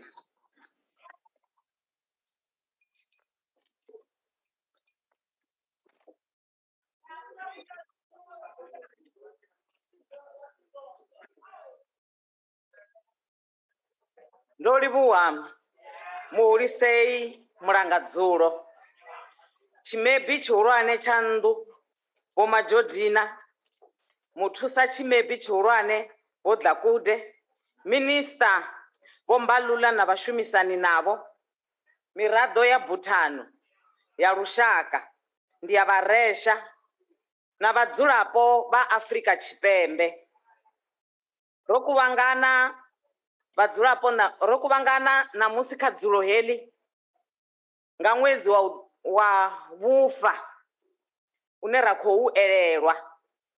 Ṅwedzi wa vhufa kha rine u amba uri rine ri fanela u ḓivha uri ri bva gai, ri khou ya gai uri ri kone u zwi fhirisela kha lushaka luḓaho. Nṋe ndi a ḓivha uri ndi bva gai, ndi nṋe mudau wa Tshieni tsha Nyaphunga Tshena. Honorable Mabena, in the committee, we agreed and we adopted the report and we also made recommendation. Now you come here in the podium and you say what we didn't adopt. And this is an indication that you don't speak the truth. So, Honorable Mabena, be honest to yourself, please. You must talk what we have adopted in the report. Point of order, House Chair. Just take a seat, please. What's the point of order, Honourable Member? My point of order is two, House Chair. The first one is that no member may address another member of the House personally. It has to be done through the Chair. And secondly, it is unparliamentary to call a member a liar or tell them they are telling an untruth, and it has to be done through a substantive motion. No. Honorable members, I'm trying to listen to this member, but once you start, I can't hear what you said. Can you just repeat the second part, please? Yes, Honourable House Chair Duduzane must just keep quiet. What I said is that a substantive motion must be brought to the House. If the member at the podium thinks that my member has told an untruth, she's casting dispersions. Honorable member, did you say that the honorable member is a liar or did he tell lies? No, I didn't say that. I said he is not speaking the truth.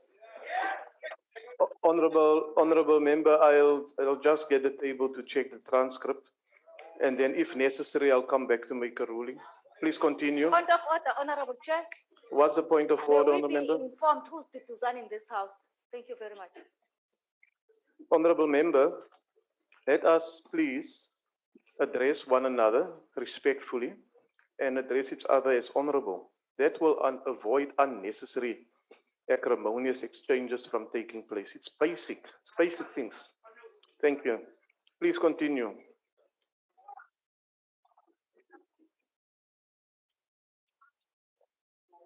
Rine sadzangano la African National Congress riko tikedza na utanganedza muvhigo wo dzinginywaho nga mudzula chidulo wa komiti ya vhuendi. Muvhigo ndi wa kushumiselo kwa masheleni kha kotara ya vhuvhili na ya vhuraru kha ṅwaha wa gidi fumbili na gidi fumbili nthihi.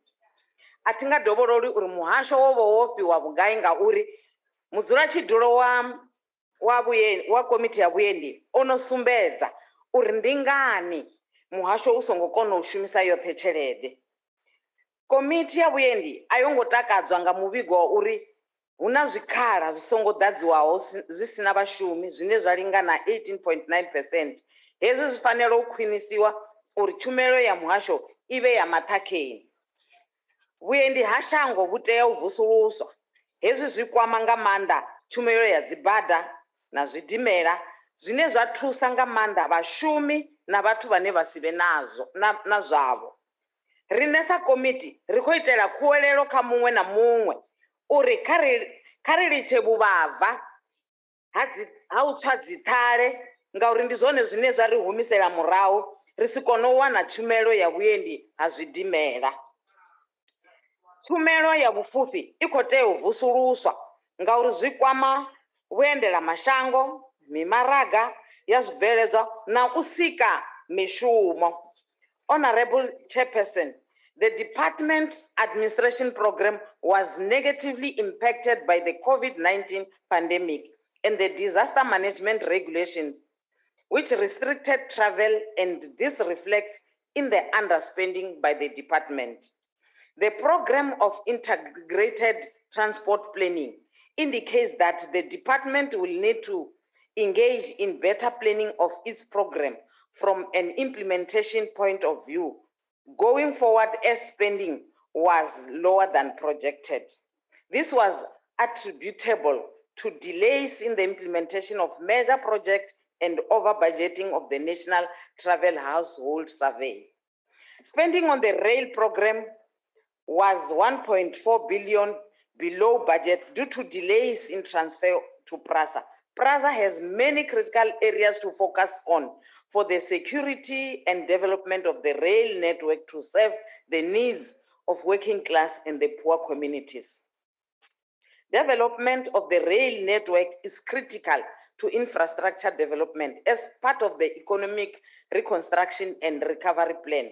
Therefore, delay in transfer to PRASA has an impact on the implementation of government's program for the revitalization of the rail network. Such delay should be avoided in future.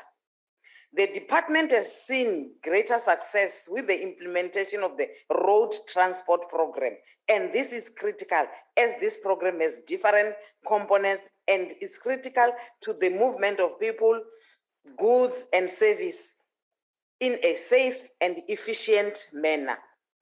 It is a critical program for the functioning of the economy and must effectively enhance through the legislative and regulatory framework. No economy can function effectively without a proper regulated road transport program.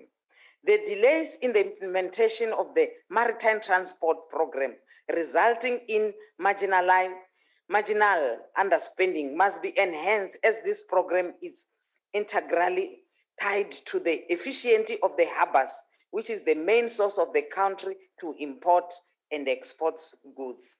The public transport program is critical to the working class and poor in our country, and the department has taken this program seriously and requires enhancing it to the point where there is efficient public transport for communities at the cheapest possible fares. Due to apartheid, spatial planning, working class people and the poor spend much of their income on public transport, and this does require that grants are efficiently and accountably spent. In other words, there must be value for the money with government spent to enhance public transport. The report makes important and critical observation.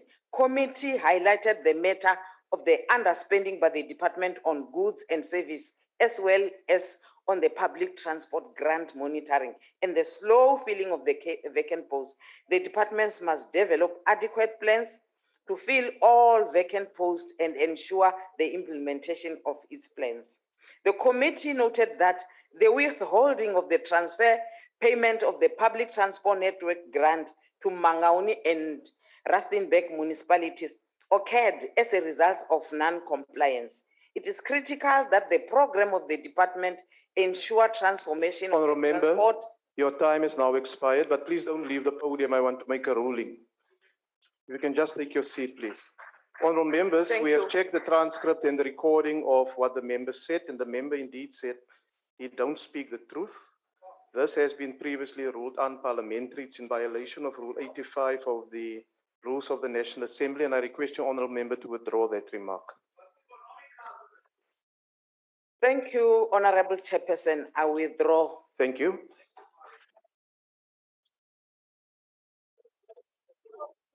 You may leave the podium, honourable member. Thank you. Chairperson. Why are you rising, honourable member? Chairperson, that honourable member has been sitting without a mask the whole time. Can he please put on his mask? He's disrespectful. No, he was a bit forgetful. He forgot his mask at the podium. He did indicate to me. I didn't want to disrupt the speaker at the podium. I now recognize the Honourable Chief Whip of the Majority Party.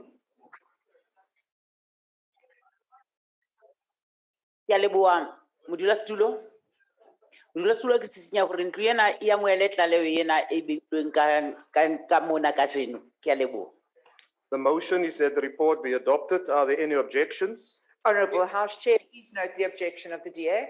Objection is noted. Are there any other objections? Yes, Chair, please note the objection of the EFF.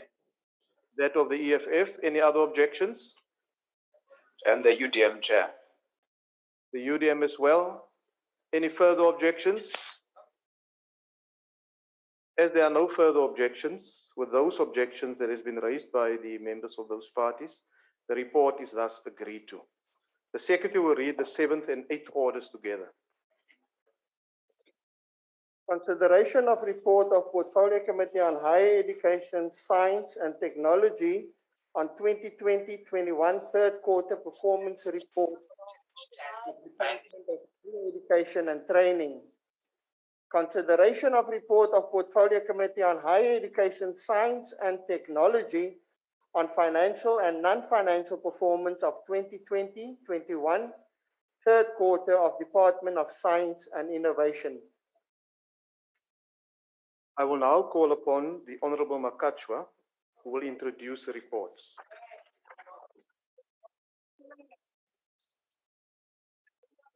Honourable House Chairperson, honourable members and citizens of South Africa, Sanbonani, Dumelang, Molweni, Lochani, Mora, Absheni, hello.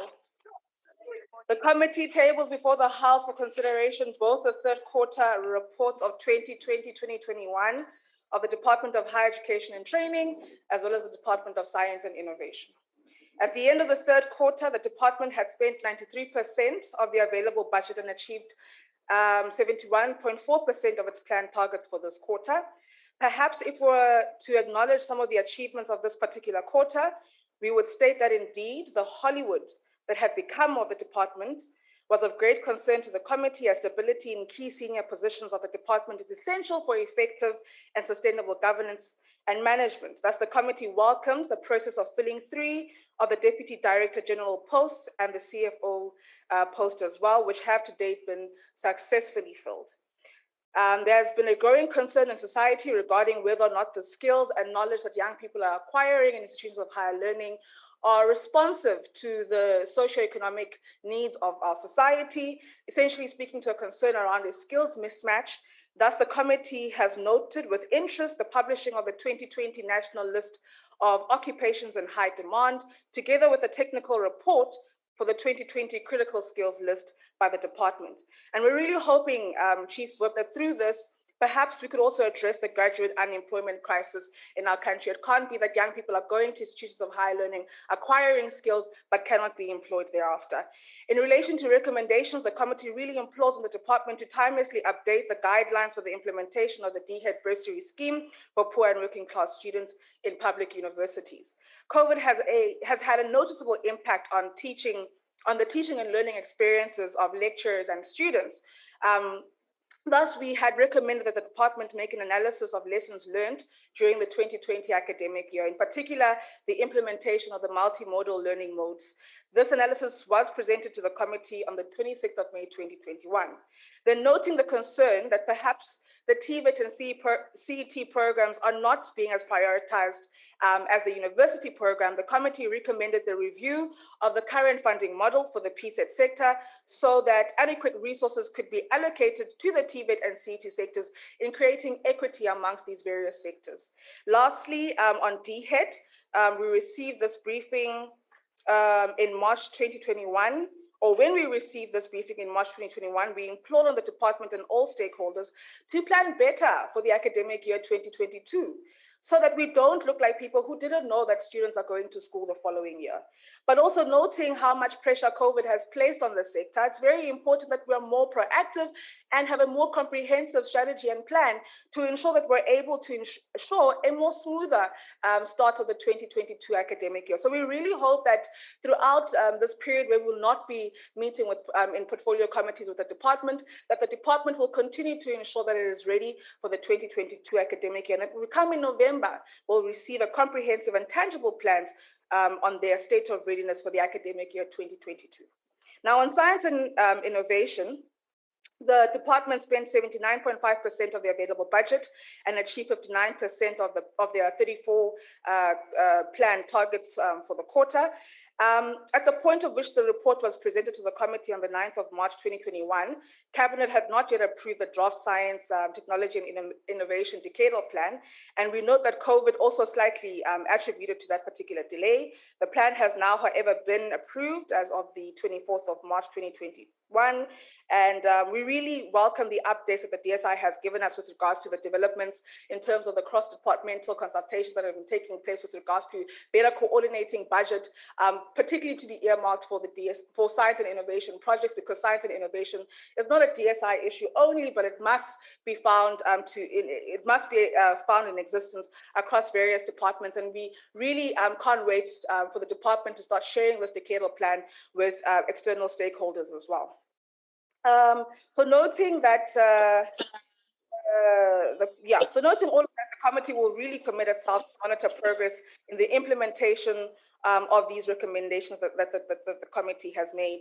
Now, honorable members, as we table both these reports, we cannot shy away from the interface between DSI and DHET, and we really hope that in Heritage Month, we'll acknowledge the importance for, IKS to find expression within institutions of higher learning in order for our institutions to really, live beyond the sort of racism, tribalism, regionalism, sexism, patriarchy, and xenophobia that we find within these spaces. We wish colleagues well within these next coming up elections, and please stay safe and sanitize and mask up and everything. Siyabonga, thank you very much.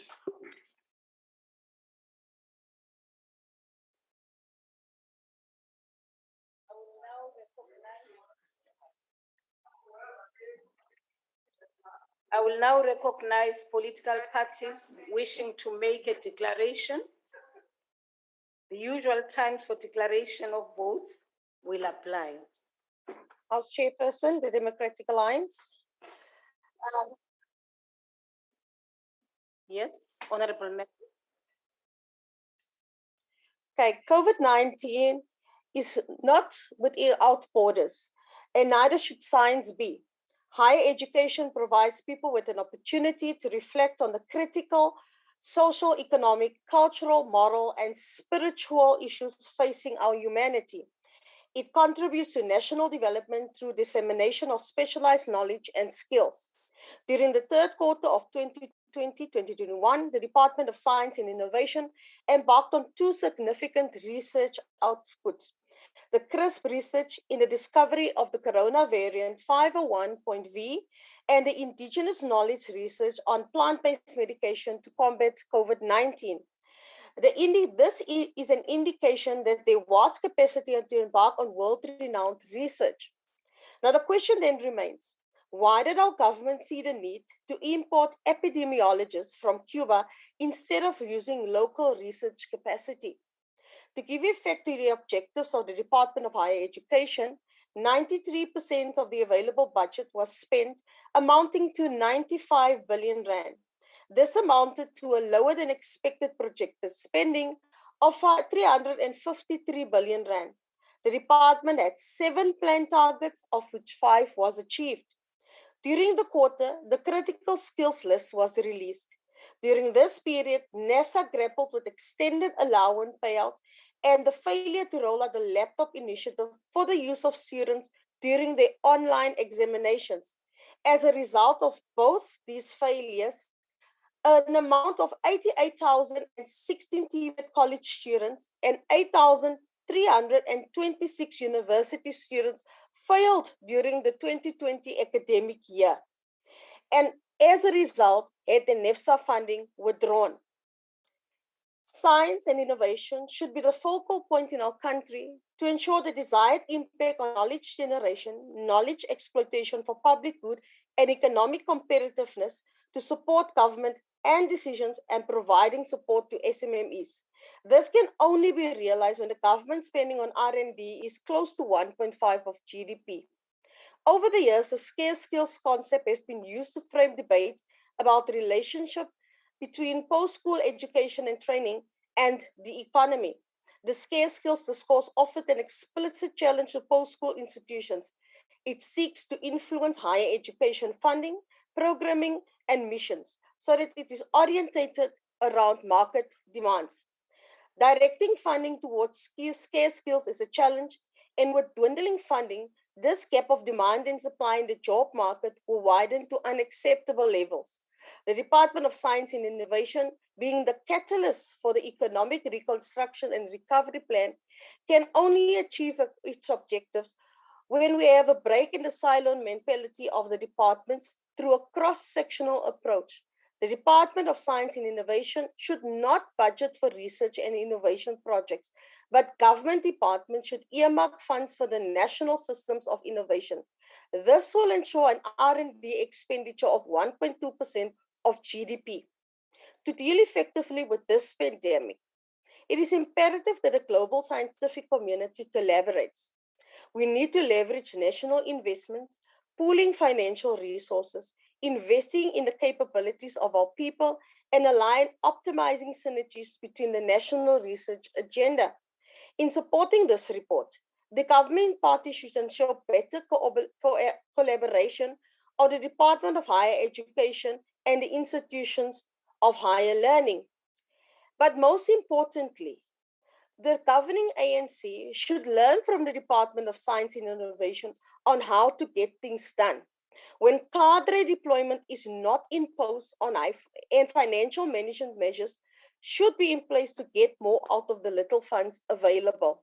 A leaf out of the book of the Department of Science and Innovation will ensure that the governing party is able to pay his employees at Luthuli House. And this is a department that gets things done as the DA is going to get things done come the elections in November this year. I thank you. Thank you, Honorable Member. The EFF. Thank you very much, Honorable Speaker. The EFF rejects this report as yet another exhibition of how the poor performance by the department has a traumatizing and detrimental effect on the lives of students, leaving them permanently with scars. The death of Mthokozo Simtumba was a reflection of a sector that lacks the necessary acumen and appetite to plan for the inevitable. The recurring protest at the beginning of each year, which the corrupt General Secretary of the South African Capitalist Party deemed as a soap opera, exposed the persistent incompetence of the department. They are not occurrences to be noted and concerned about, but rather represent a betrayal of the promise of the free education made to our people at the dawn of democracy, which we will never be complicit in. The perennial underfunding of the TVET sector and crippling cut in the TVET infrastructure grant that only the EFF opposed has meant there is no residence for TVET students, resulting most tragically in the rape of 3 homeless female students at Ehlanzeni TVET College during registration. We cannot adopt a report that normalizes this as if it is accidental and not failure by the department.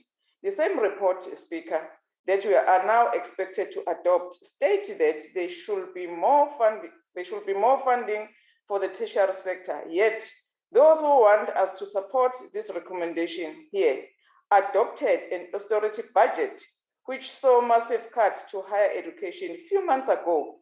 And this department and this portfolio committee, led by the ANC chairperson, they think that we are fools, and you are not fools, Speaker. The reduction of the budget for the Department of Science and Innovation at a time when research ought to be at the highest is mediocrity at its best. The department failed to meet critical performance targets and continues to play no innovative role in addressing broader developmental challenges. The FF rejects both reports from the Higher Education and Science and Innovation departments, as to support them will only clap hands for people who have no clue of what they are doing. It will mean that we are selling out our children who cry every day about NSFAS not being approved to poor students who come from poor families. Speaker, it will mean that our kids who can't go to school because of the failure of the department have no open door policy. Our kids are crying every day and no one in the department is prepared to listen to them. Speaker, we call to all young people to ensure that they vote for the EFF on the incoming elections on the 1st of November 2021. Thank you, Speaker. We reject this report. Hey, you guys must come to the committee. The IFP. Thank you, Honorable Speaker. The youth are the future of this country. They are found in institutions of higher learning such as TVET colleges and universities. They deserve to acquire the skills and knowledge that will prepare them for the future in the 4th industrial revolution. The department must thus respond to the needs of the present and must ensure that its efforts in this regard are prompt and adequate. Given the importance of the Department of Higher Education, Science and Technology for the future of this country, one would therefore expect to see a smoothly run department, and this is a problem. However, state funds are not being fully utilized for essential issues, such as the prompt funding of students, leading to persistent student protests. While some here might want to pin student protests on malicious elements within higher education sector, the truth is that students are always hungry at the beginning of the year, and that even during the course of the year, they experience unnecessary delays in processing of the meal and accommodation as to learn. The department must do better in this regard. While there is a temptation to focus only on universities, the issues affecting TVET colleges must be raised. These include the shortage of accommodation, which affects students and exposes them to hazards. And the IFP has been raising this issue on numerous occasions. The snail's pace at which the department is doing things is illustrated by its failure to fill important posts. As we speak today, some critical posts are not filled, and a sizable portion of the budget of this department has been underspent. How is it possible that after all the budget cuts of COVID-19, this department still has funds that have not been spent? This does not paint a good picture. Please no, it doesn't. We must ask ourselves whether this department has the right people to bring about the transformation of the education sector. And again, the IFP is raising this point for the second time. Can this department, therefore, be trusted with preparing students for the future inspired by the fourth industrial revolution? The financial and non-financial performance of the Department of Science and Innovation in the 2020-2021 third quarter is a matter of great national interest, not only because of the massive amounts of money spent on this department by the state, but also because of the future that this department symbolizes. The department should be the vanguard in the production of knowledge and innovation. Thank you, Chairperson.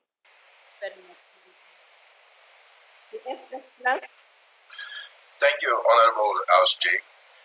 In the third quarter report of the Department of Higher Education, it is stated that 3 DG posts and the CFO post was filled. But what about the DG who was suspended?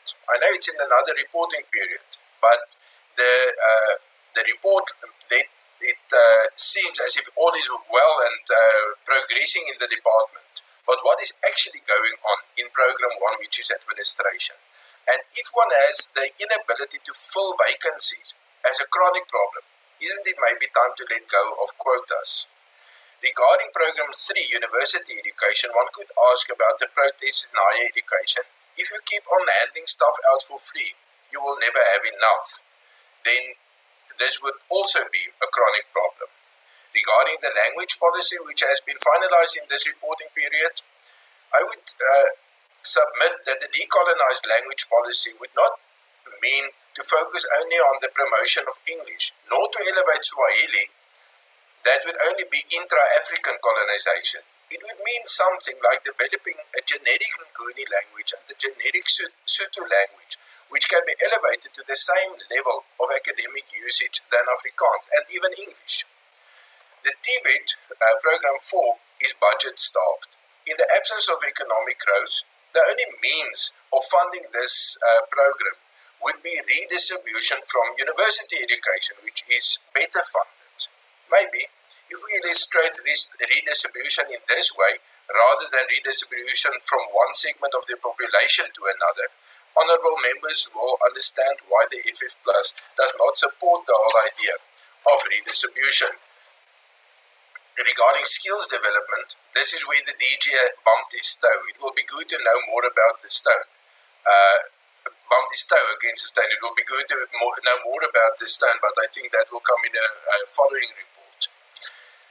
And then Program 6, Community Education and Training, has an essential role to play, and yet it is also pitifully underfunded. What has been said about redistribution is also relevant here.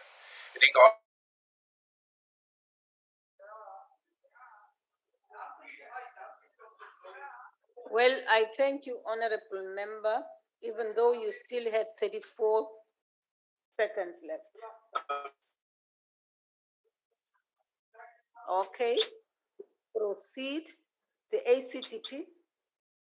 Thank you, Speaker. The ACDP will support the report.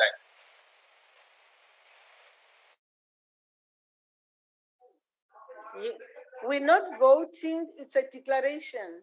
Are you We are just indicating, thank you, Speaker, we're indicating our support for the report. We won't make a declaration. Thank you so much. Thank you very much, Honorable Swart. The UDM.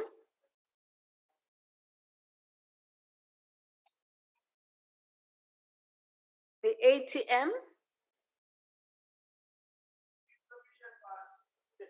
good, the NFP, the AIC,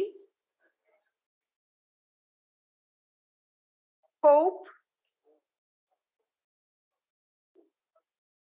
the PAC, Al-Jama,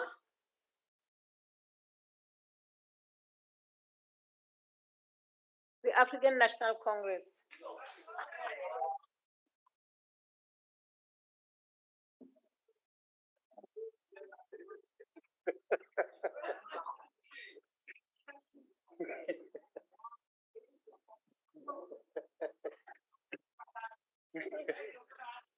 Honorable Speaker, the DA continues to be the DA, you know. They are unapologetically insisting on being racist. You have a councillor of the DA called J.P. Smith, who yesterday or day before arrogantly said he was never even going to try and pronounce the surname of Abongile Nzelenzel. And you have a Mabena, not a Mabena as in the surname, but a Mabena general, who comes on the platform and say people must vote for a DA. A Mabena being a Mabena, Mabenering us here. It's very sad. You may think this is a joke, but the history of this country has taught us that this can't be treated as a joke. Because people like ourselves, the majority of this country, we've been treated by the likes of Smith, who refused to pronounce our African names and forced us to what we now know as Christian names. Bloody racist. So it can't be treated really as a joke. I heard somebody say, no, it was a joke. There's no joke. The history of this country teaches us that that can't be a joke. A Mabena comes here, puts in a show, as if, you know, he's acting in a low-budget movie. Puts in a poorly show here, telling us that people must vote this and that, the DA this and that. Who is leading the DA today? The DA is led by a self-confessed racist, Helen Zille. No, Point of order. Honorable Honorable member. Chair. Honorable Yes. Speaker. Yes. Honorable Speaker, I'm afraid I am now going to have to stand on a point of order. What was light-hearted humor has now turned into derogatory and offensive language that is not allowed to be used in Parliament. Firstly, Helen Zille is not the leader of the Democratic Alliance. Mr. John Steenhuisen is. And the day Mr. Well, the Honourable, let me just say, the Honourable member at the podium ever pronounces my surname correctly is the day that we'll find teeth in a hen's mouth. So this kind of behaviour must be stopped. Point of Honourable Speaker. order. Point of order noted, honourable member. Helen, not honourable member because she's not here anymore. Madam Zille is not a member of parliament. And please, will you mind your language? I thank you. Okay, thank you, Honorable Speaker. Honorable Mazone, that's not how you. Okay. And then you have Honorable King, who continues to take a swipe at the National Student Financial Aid Scheme. Every time when she has a comment to make about the department, it is directed at the National Financial Aid Scheme. She now takes a swipe at the ANC, by the way, Honorable Speaker. She says the ANC must learn from Science and Innovation Department, as if that department is not governed by the ANC. That department is under the Ministry of Minister Nzimande, who comes from the ANC, deployed by the president of the ANC in that ministry. So, you know, sometimes the DA, even when they speak, sometimes one asks himself if they are listening to themselves or they are just mabenary. To the EFF, you know, we are not sure which report you are opposing. We are dealing with two reports here. Speaker, but we said it very clearly that we are opposing on both the reports. What is confusing you? Honorable Mkhalipi, please proceed, Honorable Member. Thank you. Honorable Papo, take your seat. Thank you, Honorable. And I was going to say why, because they spoke only on higher education. We have a science and innovation, a third quarter report, non-performance and financial and non-financial performance there, which they did not speak to. And that is why we're asking which report are they objecting to. To the IFP, well, I think any other thing to the EFF, shame, it will be a waste of time. I mean, they come here and tell us that the chairperson of the committee, a young Honorable Mukachwa, thinks they are fools, whereas they are not attending a committee. They've not came to a committee in how long? Order, and they Speaker. want to believe Honorable that. Speaker, order. Point of order. Speaker, we can't tolerate this member to attack EFF on the lies that he's spewing there in Parliament. We attend all committees. No, Honorable Member, please. Lies is not used. That's not part of the language which is acceptable in Parliament here. And Honorable Member, will you please make your declaration? Okay. We are making a declaration. Okay. Continue, Honorable Member. Thank you very much. They come here, tell us that no, we'll meet during elections. Maybe they are forgetting, maybe they are suffering from something. Left, right, and center, they've been clobbered. I mean, we just had, since last year, November, we just had by-elections.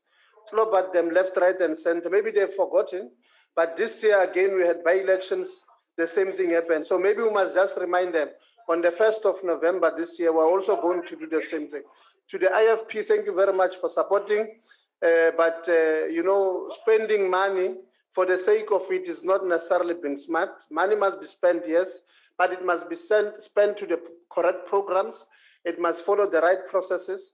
So coming and saying there's money still left and the financial year is coming to an end, you know, it's as if we are encouraging people to use or the department to spend money for the sake of it. So we can't, you know, push that.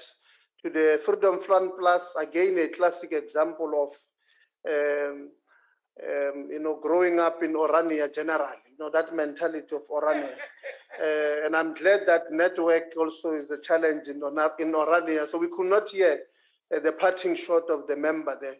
But you're asking about the suspension of the DG, which happened not only in that, which did not happen not only in that quarter, but it also happened in a different financial year altogether. That those things we are going to deal with them in the next financial year, Manier. So if you can just back a biki, we will attend to those things. We would like to urge everybody to go and vaccinate. They must register to vote. During the voter registration, they must register to vote online.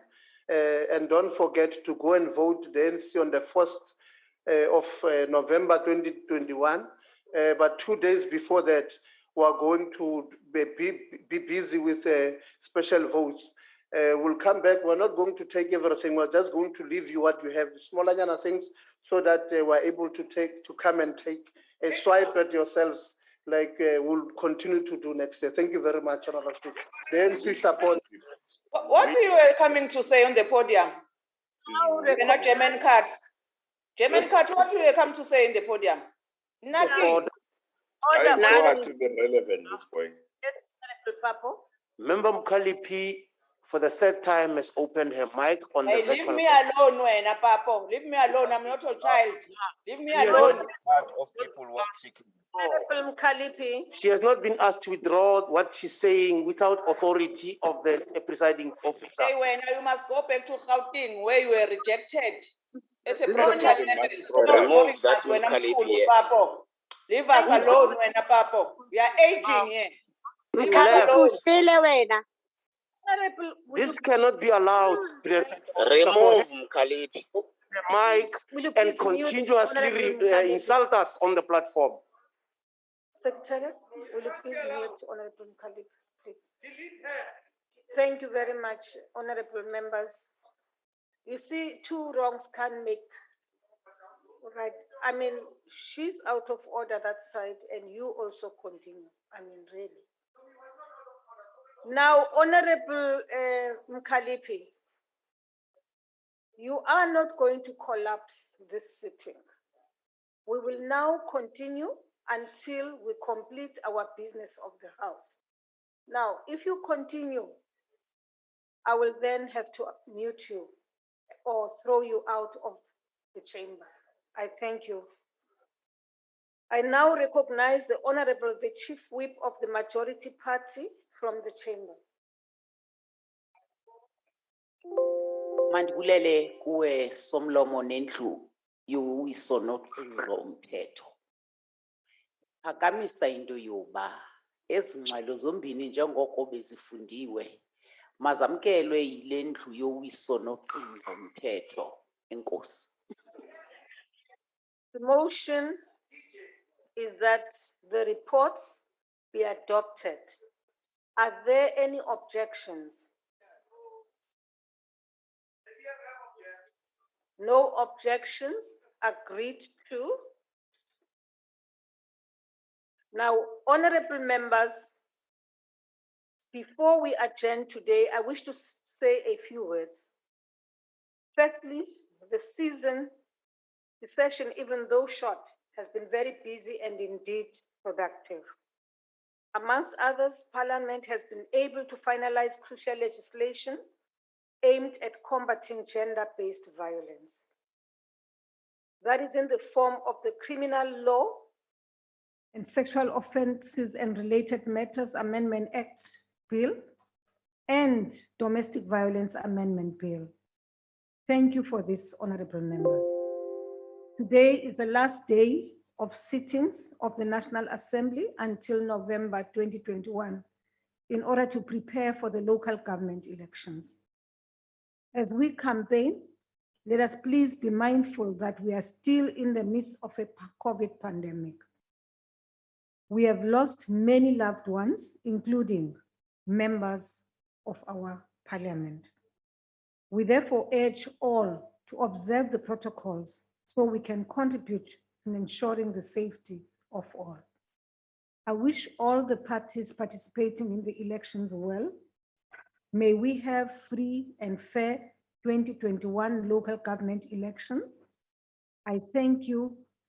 That concludes the business for the day. The House is adjourned. Long live the Speaker! Long live the ANC! Speaker!